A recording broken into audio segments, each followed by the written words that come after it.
पाचोरा आणि भडगाव वासियांसाठी अत्यंत महत्त्वाची माहिती। आपले आमदार किशोरप्पा पाटील यांच्या नेतृत्वात आता आणखी एक नवा अध्याय लिहिला जातोय।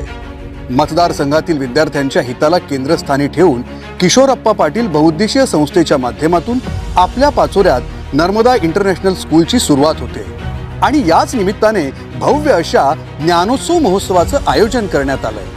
या कार्यक्रमाला अध्यक्ष म्हणून बुलढाणा अर्बन बँकेचे संस्थापक अध्यक्ष माननीय श्री भाईजी राधेश्यामजी चांडक, प्रमुख मार्गदर्शक म्हणून महाराष्ट्रातील सुप्रसिद्ध व्याख्याते गणेश शिंदे आणि प्रमुख पाहुणे म्हणून राज्य शिक्षक पुरस्कार प्राप्त मुंबई येथील माननीय श्री संजय पाटील उपस्थित राहणार आहेत। या सर्वांच्या प्रमुख उपस्थितीत येत्या रविवारी 22 मार्च रोजी सायंकाळी 5 वाजता या भव्य ज्ञानोत्सव महोत्सवाचं आयोजन करण्यात आलंय। कार्यक्रमाचं ठिकाण अंतुर्ली फाट्याजवळ भडगाव रोड पाचोरा। कार्यक्रमानंतर सुरुची भोजनाचीही व्यवस्था करण्यात आली आहे। त्यामुळे आपल्या सर्वांना या ज्ञानोत्सवाचं आग्रहाचं निमंत्रण। आपल्या परिवारासह नक्की या आणि या भव्य दिव्य अशा ज्ञानोत्सवाचे साक्षीदार व्हा।